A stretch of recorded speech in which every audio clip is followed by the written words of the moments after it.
Tuhan, kami akan sebentar merenungkan, membaca sebagian daripada kebenaran firman-Mu. Tuntun kami untuk kami boleh mengerti, sehingga kami bukan saja mengerti, tapi kami menjadi bagian dari kebenaran itu karena kami mau mengerjakan, melakukan dalam kehidupan kami yang membawa perubahan dalam hidup ini supaya kami bisa lebih maju lagi dalam pekerjaan pelayanan Tuhan dan semuanya untuk kemuliaan bagi nama-Mu. Mari Tuhan, tuntun hak kami semua supaya kami boleh diberkati dengan kebenaran firman-Mu dalam nama Yesus. Haleluya. Amin. Baik, shalom, selamat pagi. Baik, puji Tuhan.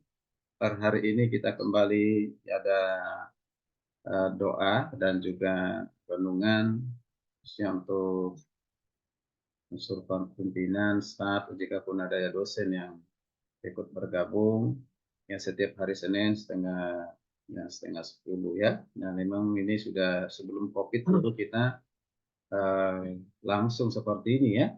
Nah itu masih di ruangan sebelah agak lebih luas ya. Jadi nanti kita teruskan setiap hari Senin seperti ini, sekaligus juga untuk menciptakan keakraban di antara kita. Kemudian juga renungannya bukan bentuk khotbah, tapi bisa juga sharing. Dulu ketika juga sharing, sehingga dari kita bisa berbagi dengan waktu yang mungkin 25 sampai 30 menit. Karena kita gunakan waktu semuanya 1 jam, 30 menit untuk doa dan ujian, 30 menit untuk di rumah ya. Jadi seimbang gitu ya. Oke, baik. Shalom bagi Bapak Ibu yang ikut Zoom. Shalom Ibu Wahyu. Shalom Soneta, Pak Jos, Ibu Rosiana, Ibu Grace. Kemudian ada Ibu Septi, Pak Daniel Maniur. Shalom Pak. Sehat Pak, puji Tuhan. Shalom Pak. Sudah bisa di roda ya. Wow, mantap, luar biasa. Terima kasih Pak doanya. Mohon maaf kemarin tidak bisa ikut Natal karena kelelahan, lalu juga ada hal yang tidak memungkinkan bisa datang. Mohon dimaafkan Pak ya, ada kerinduan. Oke, terima kasih semuanya. Mari Bapak Ibu kita buka firman Tuhan dari kitab Filipi pasal yang kedua. Filipi pasal yang kedua ayat 1 sampai 11. Tentu inilah firman yang sudah mungkin berapa kali ya sudah kita dengar ataupun sudah kita khotbahkan. Ya, Filipi 2 ayat 1 sampai 11 kita akan baca. Ayat yang pertama dibaca oleh yang pria ya, yang ada di sini dengan jelas, dan wanita ayat yang kedua, dan kita nanti bersama-sama membaca terakhir ya di ayat yang 10 11 kita bersama-sama. 10 11 kita bersama-sama ya. Oke, silakan yang pria 2 3 ya. Jadi karena dalam Kristus ada nasihat, ada penghiburan kasih, ada persekutuan roh, ada kasih mesra, dan ada belas kasihan. Karena itu sempurnakanlah sukacitaku dengan ini, hendaklah kamu satu pikir dalam satu kasih, satu jiwa, satu tujuan. Dengan tidak mencari kepentingan sendiri atau pujian sengsinya, sebaliknya hendaklah dengan rendah hati seorang menganggap yang lebih lain utama daripada dirinya sendiri.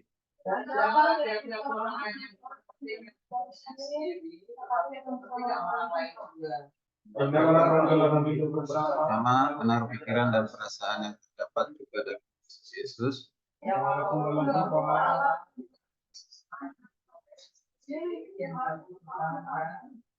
Melainkan telah mengosongkan diri sendiri dan mengambil rupa seorang hamba dan menjadi sama dengan manusia.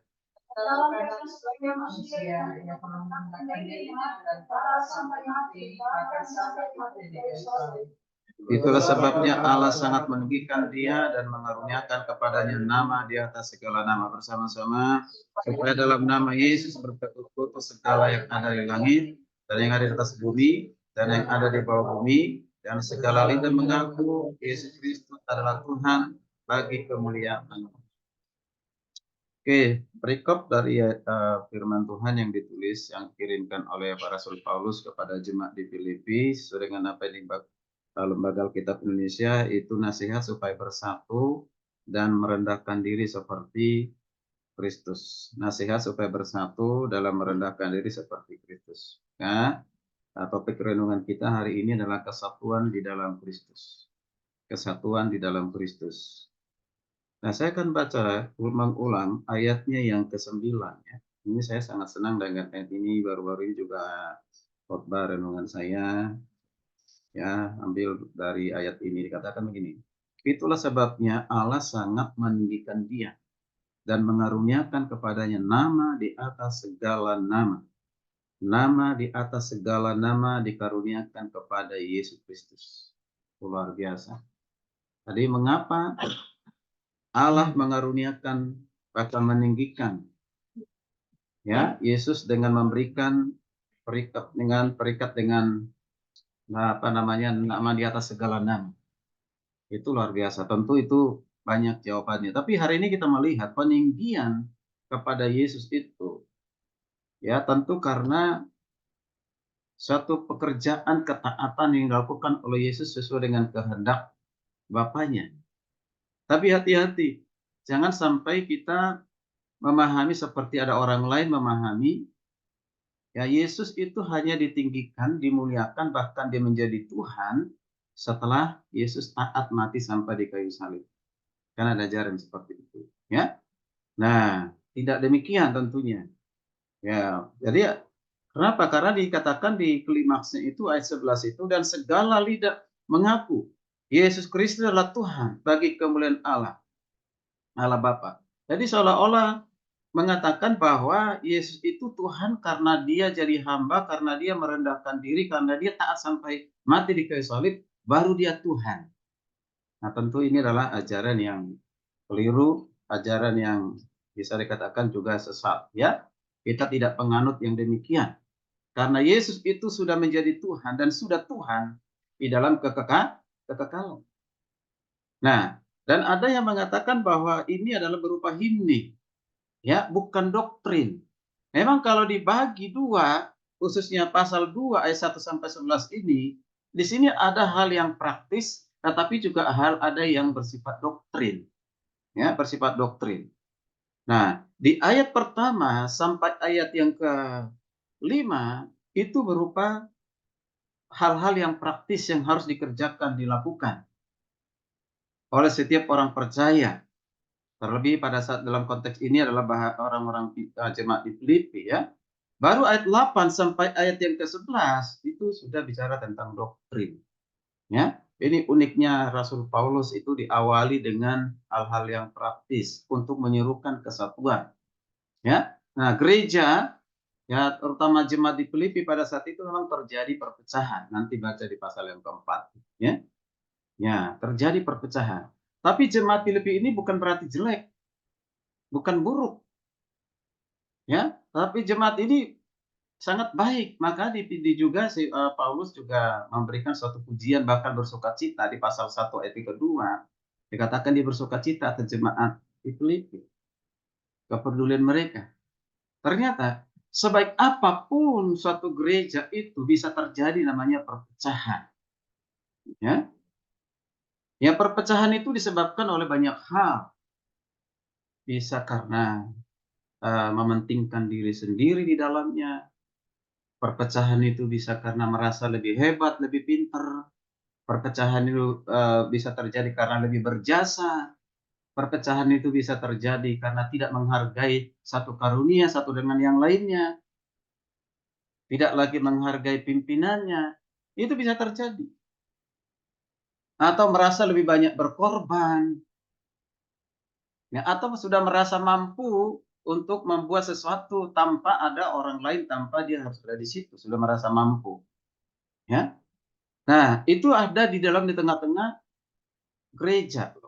Ya, persatuan itu ternyata penting sekali. Ya, kesatuan itu penting sekali.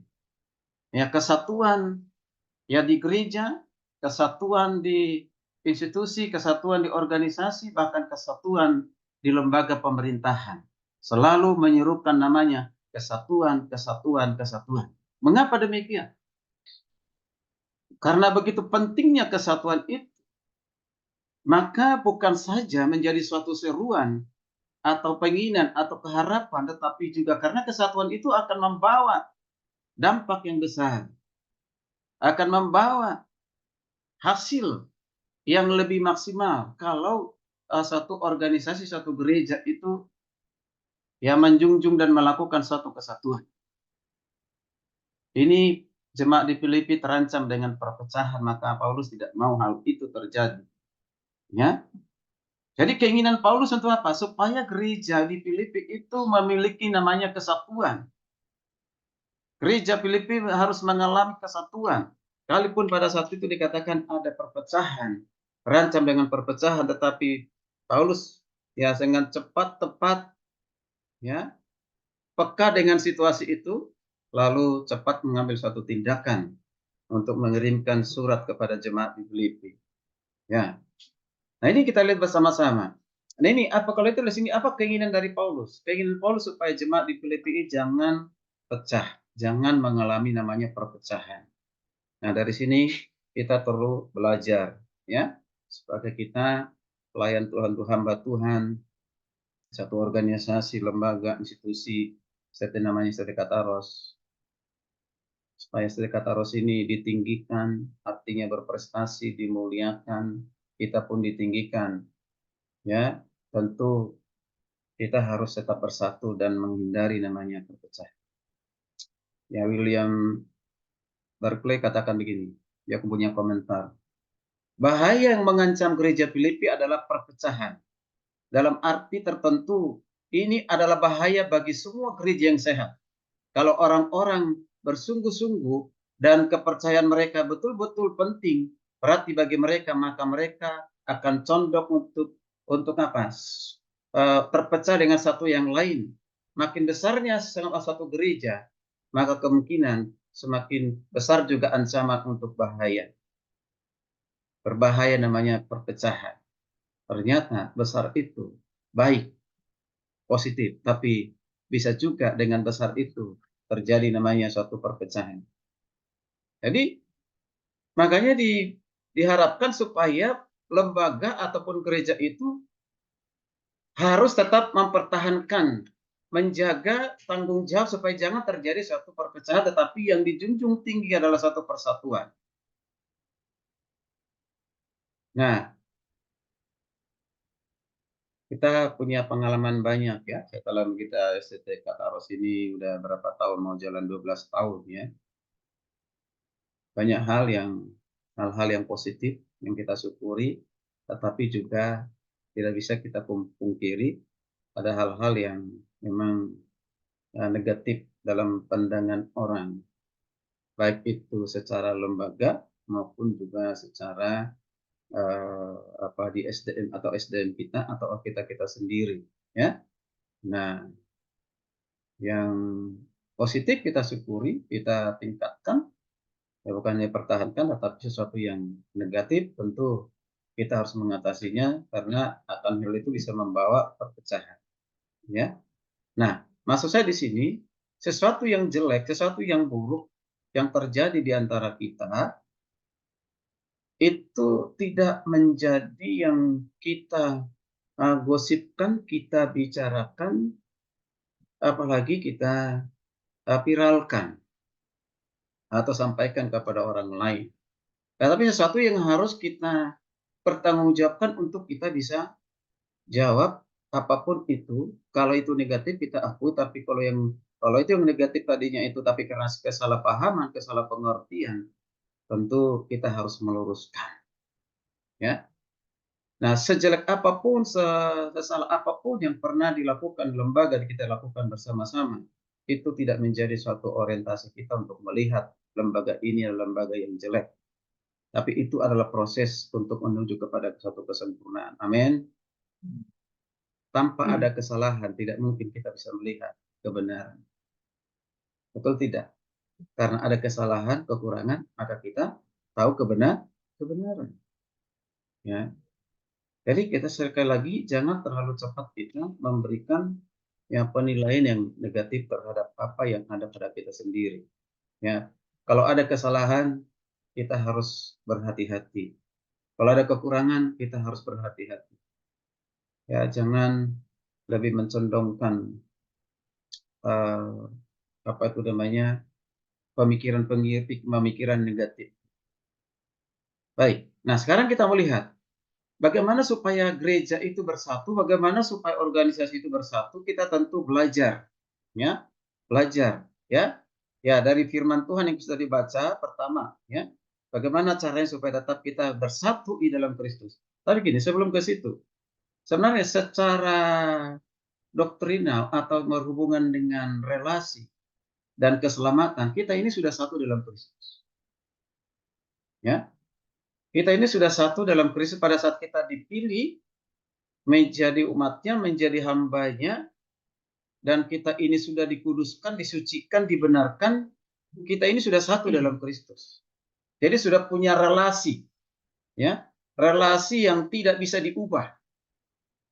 Ya, siapapun tidak bisa mengubah relasi itu. Seumpamanya kita punya hubungan darah dengan bapak mama kita atau bapak kita, keluarga kita. Tidak bisa. Ya, itu diputuskan atau dirubah oleh orang lain. Itu satu kesatuan yang sudah terus-menerus ada. Ya, terus-menerus ada, terutama bagi yang sudah percaya kepada Kristus, apalagi hamba Tuhan. Tetapi kenyataannya, kesatuan di dalam status itu belum tentu menentukan kesatuan kita dalam kehidupan sehari-hari. Ya, belum tentu. Tetapi harapan dari Tuhan, harapan dari Paulus, kita harus terus bersatu. Bagaimana caranya supaya kita tetap bersatu? Di ayat ketiga A dikatakan demikian. Baca, di situ dikatakan apa? Tidak mencari kepentingan sendiri dan pujian yang sia-sia. Jadi jangan melakukan apapun yang ditimbulkan oleh ambisi, egois, ataupun kesombongan yang sia-sia. Tadi saya sudah awali. Mengapa perpecahan itu bisa terjadi? Karena merasa lebih hebat, merasa lebih pintar, merasa lebih cerdas, merasa lebih baik dari yang lainnya. Atau sudah mulai mementingkan diri sendiri. Atau menganggap dia orang yang paling berjasa. Jadi adanya keinginan untuk meninggikan diri sendiri, itu selalu menyebabkan pasti namanya timbul persaingan. Dan persaingan itu menimbulkan apa? Ketidaksenangan. Bahkan juga bisa permusuhan. Karena itu Bapak Ibu yang saya kasih dalam Tuhan, kita merenungkan apakah dalam diri kita masih ada sifat egois atau sifat yang ingin menonjolkan diri, menyombongkan diri. Kalau masih ada, tentu kita harus berubah sebelum terjadi terancamnya suatu kesatuan kita atau terjadi perpecahan satu sama lain. Jadi saya menyerukan kesatuan kita di lembaga ini, STT Kataros ini, yaitu supaya tercipta, hindari namanya penonjolan diri. Karena itu akan membuat suatu permusuhan di antara kita. Itu yang pertama. Lalu yang kedua, di ayat 3b. Ayat 3b. Ayat 3b dikatakan apa? Perhatikan itu. Rendah hati dan menganggap orang lain lebih baik daripada diri kita sendiri. Jadi kata utama di sini dikatakan tuh lebih utama. Kalau di terjemahan 2023 itu rendah hati dengan menganggap orang lain lebih utama. Ya, lebih utama, tapi di sini lebih baik. Ya, memang setiap versi bahasa Inggris berbeda-beda, baik itu NSB dan juga NIV dan juga yang lain berbeda-beda. Ada yang katakan lebih penting, lebih utama, lebih baik. Ya, lebih baik. Nah, jadi kalau kita mau berusaha untuk suatu kesatuan, apa yang harus kita lakukan? Berarti kita harus membangun kedekatan satu sama lainnya. Ya, yaitu kedekatan satu sama lainnya. Jangan menganggap aku yang lebih penting, aku yang lebih berharga, aku yang lebih layak dihargai, dihormati. Ini bisa terwujud dalam kehidupan kita sehari-hari pada saat kita dalam bekerja ya, melayani, bagaimana hubungan kita satu sama lain ya di suatu lembaga ini. Tegur sapa, tidak menyimpan dendam, sakit hati satu sama lain. Mengapa orang ya menyimpan satu sakit hati dendam? Karena menurut dia itu nyaman. Nyaman buat siapa? Buat dirinya sendiri. Sebenarnya tidak nyaman, itu kenyamanan palsu. Ya, itu kenyamanan palsu. Atau kita pura-pura ramah, sebenarnya hati kita tidak demikian. Gitu. Terciptanya suatu kesatuan apabila kita merasa dekat dengan semuanya. Kita satu darah, bukan saja darah dalam Kristus, tapi kita satu darah dalam suatu organisasi, dalam suatu lembaga. Namanya apa? Kataros. Jadi darahnya itu adalah kataros. Itu penting sekali. Ya, Bapak Ibu, untuk menghindari supaya kita jangan menganggap kita lebih baik. Selalu tempatkan, ada yang lebih baik daripada diri saya. Ada suatu apa yang sering kita dengar filsafat ya. Ingat, di atas langit masih ada, masih apa? Masih ada bumi. Gitu. Ya, artinya apa? Jangan sampai kita menganggap kita ini lebih tinggi dari siapapun atau kita selalu menempatkan diri lebih tinggi dari orang lain. Lalu orang lain kita anggap lebih rendah. Itu akan bisa terjadi suatu pengabaian. Ya.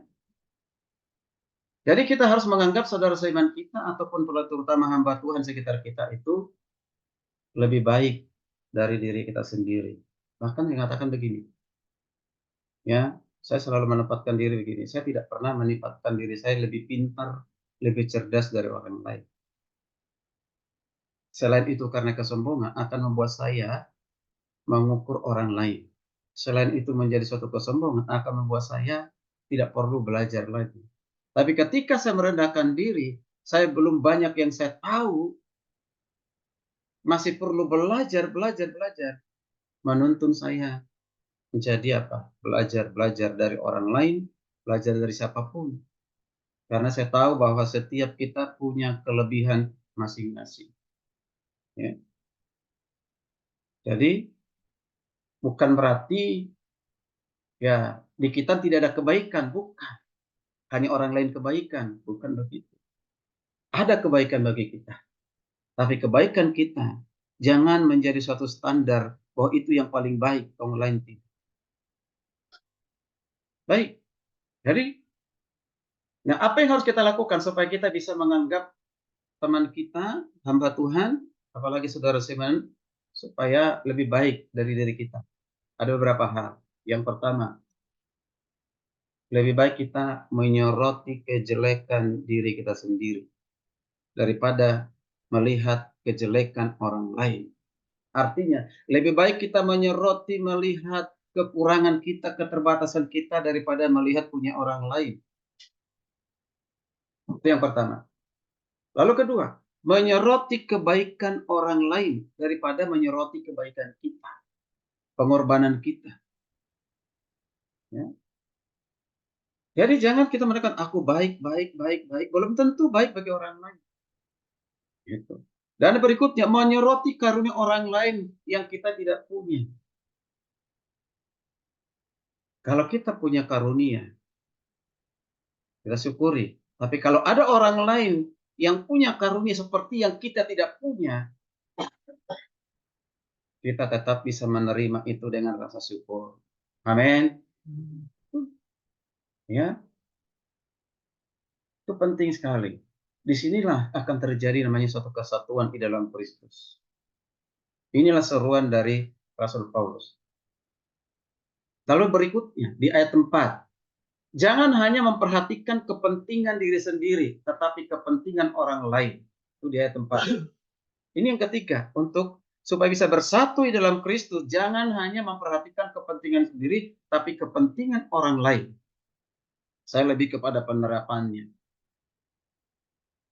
Ya, pertama, apakah kita hanya memperhatikan kerohanian diri kita sendiri?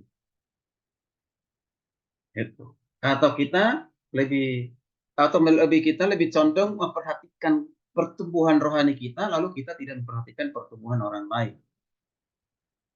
Apakah kita memperhatikan kerohanian orang-orang di sekitar kita, terutama orang-orang yang mungkin melakukan kesalahan, pelanggaran. Seringkali ini ya, Ibu Hertina kemana ini? Ya, kita ketika mahasiswa kita atau siapapun itu melakukan kesalahan, melakukan pelanggaran, orientasinya bukan sanksi. Ya, yang lagi. Ketika mahasiswa kita melakukan kesalahan, pelanggaran, orientasi kita bukan sanksi, tapi perubahan dari orang yang melakukan pelanggaran. Harus kita harapkan bahwa mahasiswa kita atau siapapun itu, dia melakukan peraturan, menaati peraturan, bukan karena takut sanksi. Dia taat kepada peraturan, itu bukan karena takut sanksi. Nanti akan diskorsing, nanti akan ditegur. Tapi dia melakukan bahwa itu adalah sesuatu yang baik buat dirinya, untuk memproses dirinya. Nah, inilah yang harus kita kerjakan, kita lakukan bagi mahasiswa kita. Ya. Itu menunjukkan suatu kepedulian kita terhadap kerohanian orang lain, perubahan orang lain. Apakah kita perhatiin ketika ada di sekitar kita jatuh dalam dosa, atau kita justru mensyukuri, atau kita justru menceritakan, mentertawakan? Tentu tidak seperti itu. Ketika ada orang jatuh dalam dosa, kesalahan, melakukan pelanggaran, justru kita harus prihatin, lalu ada tindakan yang nyata untuk kita lakukan. Atau jujur, apakah kita mendoakan ketika mereka melakukan kesalahan pelanggaran? Mungkin kita sudah nasihati, kita sudah tegur, ya. Apakah kita cuma doakan mereka? Jangan-jangan kita nggak doakan. Kita hanya bisa menasihati, kita hanya bisa menegur. Ini bagian kita dalam suatu pelayanan. Ini artinya kita bukan lagi memperhatikan kepentingan sendiri, tapi kepentingan orang lain. Ini penting buat kita. Jadi ada suatu beban moral, ya, buat kita untuk apa? Melihat kesalahan orang lain dan kita bisa mengambil bagian untuk apa? Menegurnya, motivasinya, terlebih mendoakan. Jadi harus melayaninya. Disinilah dilihat kita sebenarnya bukan orang-orang yang mementingkan diri sendiri. Ya, ini penting. Nah, yang terakhir, yang keempat, bagaimana kita bisa bersatu di dalam Kristus, bersatu dalam pelayanan, supaya kita ditinggikan, berprestasi, berdampak. Yang keempat adalah meneladani Yesus. Ini yang paling penting.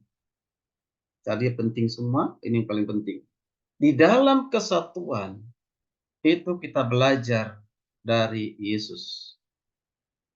Kesatuan antara Bapa, Anak, dan Roh Kudus, Tritunggal itu, adalah suatu kesatuan yang sudah ada dalam kekekalan dan tidak mungkin berubah. Tapi manusia bisa berubah. Sekarang ini berita Wahyu sudah berubah, tinggalkan Trinitas. Ya, kembali kepada monoteisme. Tadinya saya mau undang beliau untuk seminar bulan Maret ini. Setelah saya ikuti lagi, ternyata sudah berubah. Maka akan saya pertimbangkan, bahkan bukan hanya pertimbangan, tidak lagi. Karena saya sudah pengaruh. Mengapa? Saya sudah bilang gini, ya, kalau kita ada terus-menerus di komunitas yang keliru, yang sesat, bagaimanapun itu bisa merusak ajaran kita yang selama ini, keyakinan kita selama ini kita pegang. Mengapa? Karena tergoda dengan fasilitas. Ya, itu luar biasa. Nah, tapi kita hari ini mau belajar bersama-sama, ya, keteladanan dari Yesus itu. Apa yang kita teladani dari Yesus? Kita perhatikan baik-baik di ayat 6. Di ayat 6 dikatakan, teladan dari Yesus itu adalah walaupun dalam rupa Allah, kita semua sudah tahu di sini. Walaupun dalam rupa Allah. Kata rupa Allah itu adalah uparkon. Uparkon itu artinya apa? Sudah ada secara hakiki dan tidak bisa berubah, dan dia terus-menerus ada. Nah, kalau tidak pernah berubah, ya, dia sudah ada dalam kekekalan, dia ada terus-menerus, berarti siapa itu? Yesus adalah Allah. Karena hanya Allah yang tidak pernah berubah. Nah, karena ini ada pada Yesus, maka dia adalah Allah. Yesus itu adalah Allah yang tidak pernah bisa berubah. Kita harus menolak ajaran mengatakan bahwa ketika dia menjadi manusia, mengurangi keilahiannya. Ya. Nah, jadi ketidakperubahan Yesus di sini ditujukan untuk apa? Ini adalah bentuk rupa tadi ya. Ya, ini menunjukkan dia sudah ada dulu di dalam kekekalan, sekarang, esok, dan selama-lamanya, itu sudah ada. Masa lampau, masa sekarang, masa yang akan datang. Yesus itu sudah ada yang namanya rupa Allah. Jadi ini adalah sifat yang tidak bisa berubah.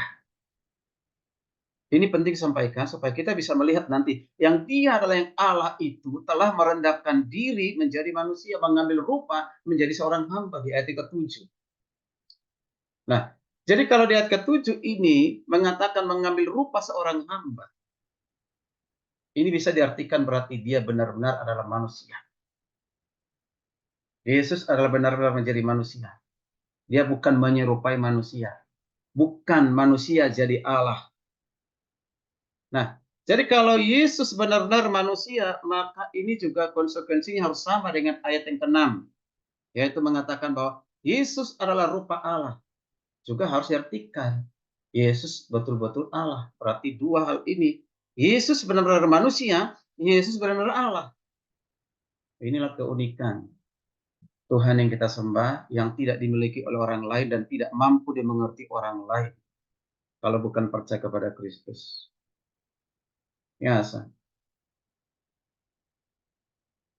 di ayat ke-6 dan 7b ini kita lihat bukti kemanusiaan Yesus. Yesus menjadi manusia.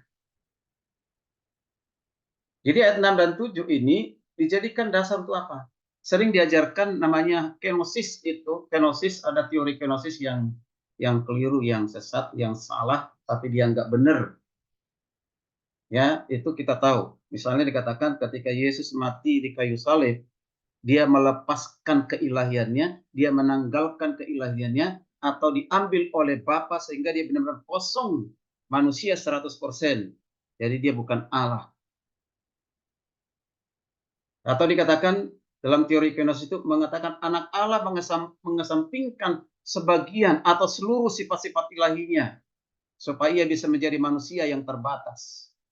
Mereka sering menggunakan ayat firman Tuhan. Matius 24 ayat 36. Yaitu bahwa Yesus itu bukan tidak maha tahu. Dia tidak tahu. Bahkan kedatangan Kristus tidak tahu. Hanya Bapa yang tahu. Malaikat pun tidak tahu. Ini menjadi salah satu ayat serangan untuk menunjukkan bahwa Yesus bukan Tuhan. Karena dia bukan maha tahu. Maka secara singkat saya sampaikan. Teori kenosis ini adalah salah dan sangat keliru dan sangat sesat. Ya, Yesus adalah Allah. Dan karena itu, ia tidak bisa berubah. Amin. Allah tidak bisa berhenti menjadi Allah. Sekalipun hanya sementara. Tidak bisa. Seperti yang dikatakan oleh orang lain. Ketika dia taat melakukan hukum Taurat, dia dipertuhankan. Berarti dia Tuhan dadakan. Atau setelah dia dibaptis, dilantik sebagai anak Allah di wisuda.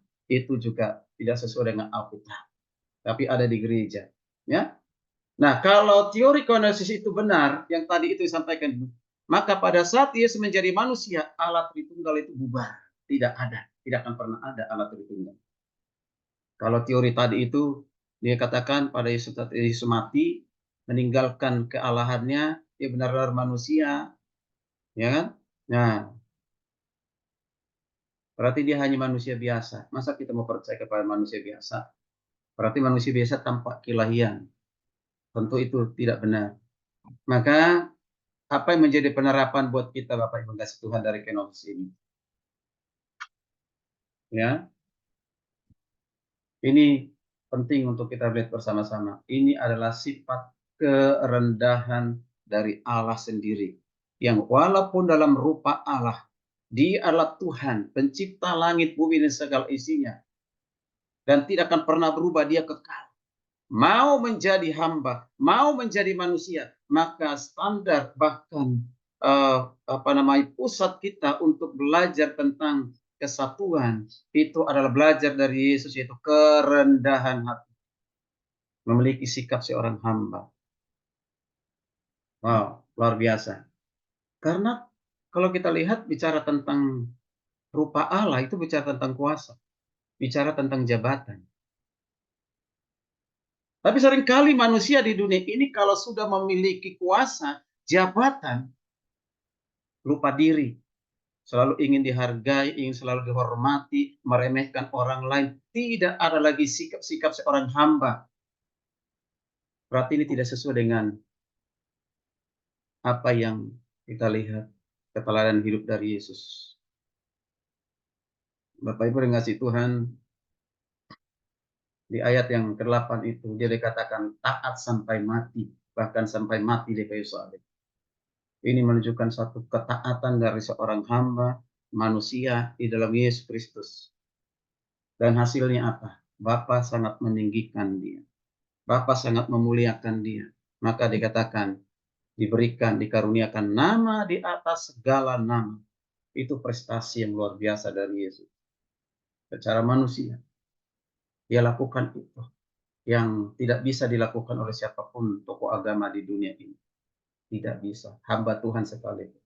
Tetapi kita melihat pengikut Yesus seperti Paulus, seperti Petrus, mereka benar-benar ya mengikuti jejak Yesus. Selalu apa? Yaitu mereka mau mati martir karena nama Yesus. Itu luar biasa. Ya. Bapak Ibu kasih Tuhan, jangan kita sampai kehilangan makna hidup kita hanya karena kedudukan jabatan yang kita miliki. Ya. Tadi kesimpulannya, Bapak Ibu kasih Tuhan, supaya kita bisa bersatu. Kita teladani Yesus, yaitu apa? Sifat kerendahan hatinya. Ya Tuhan, jadi hamba, jadi manusia yang mau. Kalau jadi hamba berarti melayani, jadi manusia berarti korban. Ya, korban. Nah, rendah hati. Definisi rendah hati secara teologis adalah menempatkan Kristus yang lebih utama dalam kehidupan. Kalau sudah menempatkan Kristus lebih utama dalam kehidupannya, maka tidak ada lagi namanya kepentingan diri sendiri, tidak ada lagi kesombongan, tidak ada lagi egoisan, tidak ada lagi yang hanya mementingkan diri sendiri, tapi mementingkan orang lain. Bahkan akan rela berkorban seperti Yesus berkorban. Kalau kita menuruti teladan Yesus ini, luar biasa, kita akan bersatu. Kita pasti bersatu satu sama lain. Kalau ini dalam konteks gereja, gereja akan bersatu. Dan menjadi penutup, kalau kita hidup dalam kesatuan, seperti Yesus meneladani Yesus, coba kita baca 1 Petrus 5 ayat 6. Jadi ayat penutup, minta tolong 1 Petrus 5 ayat 6 dibaca oleh kaum pria, dan Matius 23 ayat 12 dibaca oleh kaum ibu atau wanita. Silakan yang pria 1 Petrus 5 ayat 6, 2-3 ya. Sudah? 2-3 ya. Karena itu rendahkanlah dirimu bawah tangan Tuhan yang kuat, supaya kamu ditinggikannya pada waktunya. Karena itu rendahkanlah dirimu di bawah tangan Tuhan. Kalau kita merendahkan diri di bawah tangan Tuhan, yang kita dapatkan, maka engkau akan ditinggikan. Ini bicara tentang prestasi. Kita tidak perlu mempromosikan diri sendiri, tetapi Tuhan yang mempromosikan kita sesuai dengan apa yang kita kerjakan, kita lakukan. Yang perempuan, Matius 23 ayat 12. Dan barang siapa meninggikan diri, dia akan dan barang siapa merendahkan diri, dia akan ditinggikan. Barang siapa meninggikan diri, ia akan direndahkan. Hati-hati kalau kita sudah direndahkan. Ya, tapi barang siapa merendahkan diri akan ditinggikan. Ini janji Tuhan. Peninggian Tuhan itu hebat, luar biasa. Mungkin dari manusia kita mendapatkan ketinggian, tapi proses Tuhan itu akan terjadi dalam kehidupan kita. Karena itu mari kita meneladani Yesus Kristus supaya kita tetap bersatu. Amin.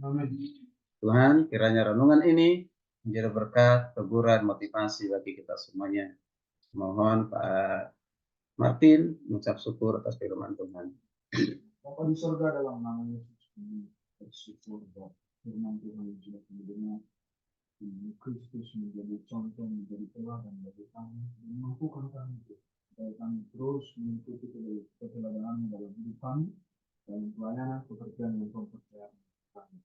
Tapi Tuhan yang sudah menyampaikan firman Tuhan lewat Al-Quran, bahkan menjadi khusus, bahkan terus dipakai Tuhan. Terima kasih Tuhan.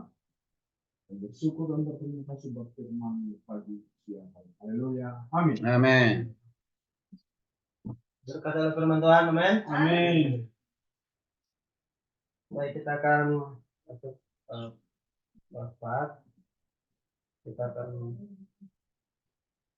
Kita berdoa yang seperti Dibagi Pak doanya. Yang kencang Bapak yang di Zoom juga dikasih bagi.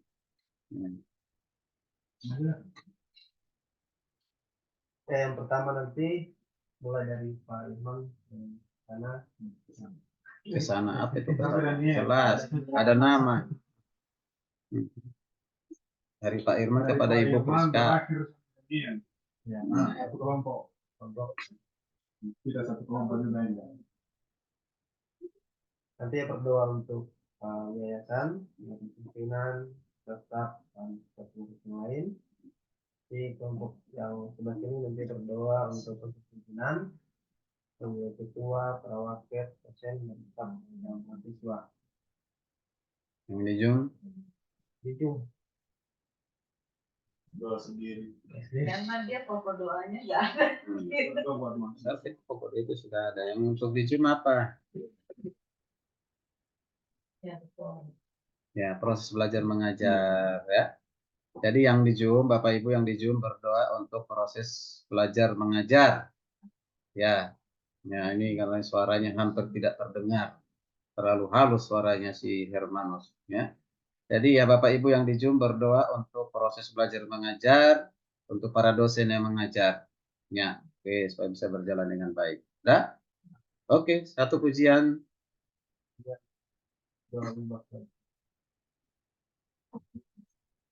Apa lagunya?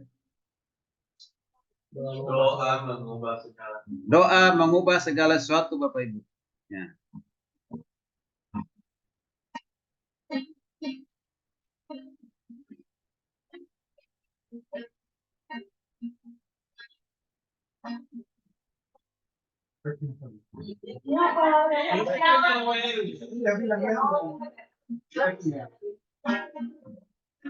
Membuka